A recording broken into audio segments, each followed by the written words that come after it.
Saudara, pemerintah memperkirakan butuh triliunan rupiah untuk mempercepat pemulihan bencana banjir dan longsor Sumatera. Namun suntikan dana ini perlu diimbangi dengan pengawasan berlapis agar tak jadi ladang korupsi.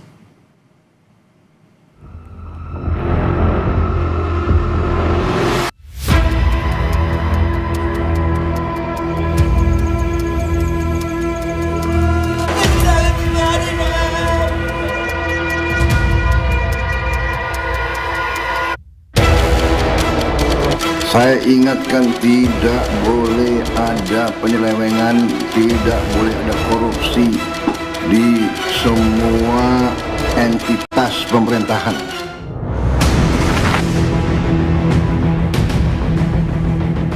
Presiden Prabowo mewanti-wanti pejabat jangan korupsi anggaran untuk penyintas bencana. Peringatan ini diungkap Presiden saat ratas penanggulangan pasca bencana di Sumatera, Minggu 7 Desember 2025. Anggaran pemulihan bencana di Aceh, Sumatera Utara, dan Sumatera Barat ditaksir mencapai 51,82 triliun rupiah. Dari estimasi ini, BNPB mengungkap Aceh menjadi provinsi yang memerlukan dana paling besar, yakni 25,41 triliun rupiah, lantaran lebih dari 30.000 rumah di Aceh hancur akibat diterjang banjir dan longsor. Sementara, biaya pemulihan di Sumatera Utara memerlukan 12,88 triliun rupiah dan Sumatera Barat 13,52 triliun rupiah. Dana ini digunakan salah satunya untuk pembangunan hunian sementara bagi korban bencana. Kementerian PU dengan penjumlahan dari 3 provinsi, estimasi yang diperlukan dana adalah sekian, Bapak Presiden, 51,82 triliun. Hunian tetap, Bapak Presiden, setelah Huntara jadi, kemudian dibangun hunian tetap, kami mohon yang relokasi, yang harus pindah, itu kami mohon dari Kementerian PKP yang membangun, Bapak Presiden. Kemudian yang tanahnya tidak harus pindah, karena mungkin banjirnya dampaknya tidak terlalu besar bagi keluarga itu sehingga tidak harus pindah, tapi rumahnya rusak, itu kami perbaiki oleh Satgas BNPB. Presiden Prabowo menyebut pemerintah pusat akan mengalokasikan dana khusus bagi pemerintah daerah terdampak bencana.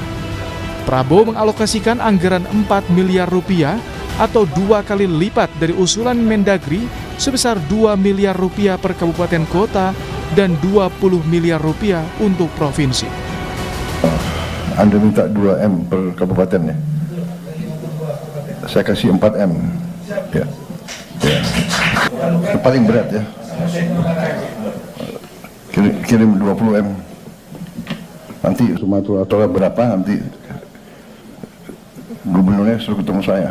Saya tidak mau ada pihak-pihak yang menggunakan bencana ini untuk memperkaya diri.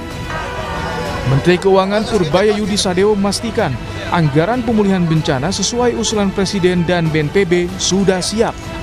Purbaya bilang anggaran berasal dari efisiensi APBN tahun depan. Untuk bencana kan ada setiap tahun tuh 5T, itu satu. Nanti kita sudah sisir anggaran 2026. Sebelum ini kejadian sudah kita sisir sebetulnya untuk kegiatan-kegiatan yang tidak terlalu berguna kayak rapat-rapat nggak jelas itu segala macam. Jadi kita bukan potong anggaran ya, efisiensi kan. Sudah kita lihat itu ada sekitar ada 60 triliun lah dapat. Peneliti Selius menyebut penyaluran bantuan bencana Sumatera harus diawasi secara berlapis untuk mencegah praktik korupsi. Ini pengawasannya harus berlapis. Ini kita harus menyamakan untuk penggunaan dan pengawasan anggarannya sama seperti kejadian ketika COVID-19. Kenapa? Karena masyarakat bisa mengawasi uang yang dibayarkan dari pajaknya. Setiap 1 rupiah itu harus digunakan dengan baik dan benar untuk tujuan penanggulangan bencana yang terjadi di Sumbar, Aceh maupun di Sumatera Utara. Pengawasan dan transparansi jadi kunci agar pemulihan dan rehabilitasi bencana banjir dan longsor tepat sasaran.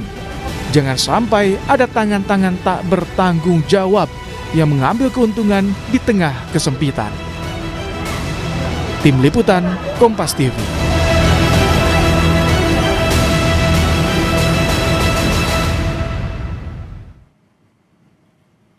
Suntikan dana disiapkan pemerintah pusat untuk pemulihan korban bencana Sumatera.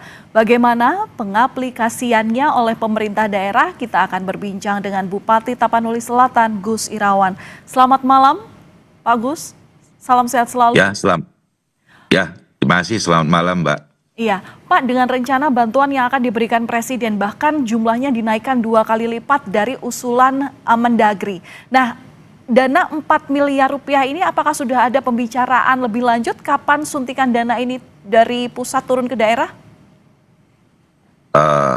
Belum ya, kami saya kira sifatnya menunggu dari pemerintah pusat, ya saya kira, Mbak. Oke, berarti sampai sekarang belum ada komunikasi lanjutan ya, termasuk arahan baru dari gubernur belum ada ya Pak ya? Terkait dengan yang dari pemerintah pusat belum. Belum. Oke, itu dipastikan bentuknya uang 4 miliar atau mungkin dalam bentuk barang. Misal, kita kan tahu bahwa daerah Sumatera Utara sebelumnya itu viral antrian warga yang mengantri BBM. Apakah ini bentuknya BBM atau bentuknya sembako, begitu belum tahu juga ya Pak ya? Belum tahu. Saya kira dalam kita mengikuti rakor yang dipimpin langsung oleh Bapak Presiden, kayaknya sih uang tunai ya. Baik, oke. Menurut Bapak, rencana suntikan dana 4 miliar ini apakah memenuhi untuk pemulihan di Kabupaten Tapanuli Selatan? Saya kira tentu tidak ya, karena kan di Tapanuli Selatan misalnya kami 15 kecamatan, itu tadi awalnya bencana besar itu kan 2526 ya, itu berdampak di 13 kecamatan. Lalu tiga hari hujan sampai kemarin, ini satu desa lagi kami juga terdampak banjir lagi. Nah, sangat tidak cukup sesungguhnya.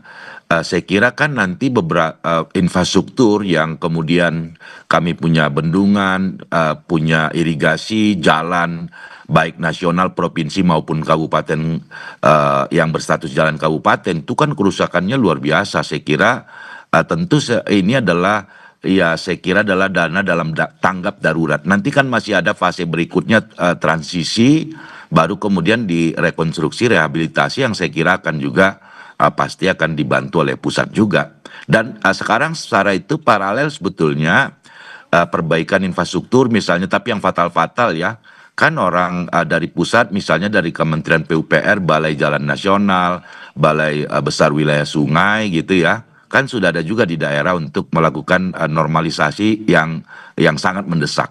Jadi saya kira itu adalah untuk menambah, di kami ada namanya BTT, biaya tak terduga, itu hanya untuk ditanggap darurat saya kira, Mbak. Oke, tapi biaya tak terduga yang dimiliki oleh kabupaten di lingkup Bapak itu berarti sudah habis total ya Pak ya? Iya pasti, karena kan kita menganggarkannya juga nggak terlalu besar ya, karena tentu kita nggak menduga akan bencana sebesar sedahsyat ini. Dan memang sih Tapsel tiap tahun akan selalu ada bencana. Tahun lalu juga ada bencana banjir bandang di 2 kecamatan, ada longsoran di beberapa kecamatan lain gitu. Tapi tidak pernah cuaca se ekstrim yang kemarin itu dan dampaknya sebesar yang sekarang ini nggak pernah kebayang gitu ya. Sehingga sangat jauh dari apa yang kami butuhkan, hanya untuk tanggap darurat saja, Mbak. Oke, Pak, tapi kalau secara hitung-hitungan, dana 4 miliar yang nanti akan dikucurkan ke pemerintah daerah, kabupaten kota khususnya ya, yang paling prioritas, ini rencananya akan digunakan Bapak untuk apa? Pembenahan apa? Kemudian mungkin juga ada perbantuan untuk warga dalam bentuk sembako atau apa Pak? Ya nanti tentu ini kan luar biasa ya, saya kira ini ciri kita di Indonesia gitu ya. Banyak kemudian bantuan dari berbagai pihak gitu. Nah tentu karena ini kelihatannya dengan tingkat keparahan yang luar biasa ini, mungkin masih agak butuh panjang kami untuk bisa menuju normal. Maka dengan yang ada sekarang, rasanya nanti akan kita lihat kemudian kalau misalnya ini saya di gudang logistik ini sekarang untuk memanage alokasi logistik ke semua tempat-tempat di mana masyarakat kami ditampung di tempat penampungan sementara begitu ya. Jadi nanti tentu akan kita gunakan, itu dikunci hanya digunakan di dalam tanggap darurat bencana. Apa-apa tentu nanti akan sesuai dengan kebutuhan pada saat kita hadapi nanti situasinya. Gitu Mbak. Oke. Pak, dalam hal ini Presiden juga mengingatkan bahwa jangan ada penyelewengan. Nah, nanti pengawasannya seperti apa Pak? Karena ini angka yang besar. Iya, ini kan kita ada ada BPBD, kemudian juga ada kita di tim ya posko namanya. Tentu kita berharap dari awal juga saya pun ada wanti-wanti. Saya kira rasanya ya masa sih dalam situasi begini untuk untuk dana kemanusiaan membantu masyarakat kita, orang dari luar Tapon Selatan banyak memberikan bantuan. Saya kira masa sih kita di Tapon Selatan dengan bantuan itu pun kemudian disalahgunakan. Saya kira akan sangat menjaga itu, dan rasanya orang enggak, apalagi orang yang lebih bejat kalau kemudian dana kemanusiaan pun diselewengkan gitu ya Mbak ya. Saya kira akan kami awasi terus, mudah-mudahan tidak ada hal yang kemudian yang diselewengkan. Oke. Kalau sampai sekarang Pak, apa saja sebenarnya bantuan yang masih dibutuhkan warga Tapanuli Selatan? Nah, di gudang logistik kami misalnya, kan kami punya pengungsi itu belasan ribuan ya. Kalau hitungan kami mungkin 4,5 sampai 5 ton beras kami butuhkan setiap hari begitu ya. Jadi mungkin kebutuhan beras ini masih sangat kami butuhkan. Tapi tenda-tenda karena mereka masih ditampung di tenda-tenda yang sangat sederhana, tetapi beberapa kiriman tenda misalnya dari kunjungan Pak Bahlil kemarin dijanjikan 245 tenda dalam perjalanan begitu. Saya kira utamanya adalah di kemudian logistik lah, terutama untuk bahan makanan siap saji kepada masyarakat yang terdampak. Oke, baik. Terima kasih Pak sudah berbagi informasi bersama kami di Kompas Malam Kompas TV. Kami turut berduka. Salam dari seluruh warga Indonesia. Terima kasih Pak. Terima kasih Mbak. Terima kasih. Saudara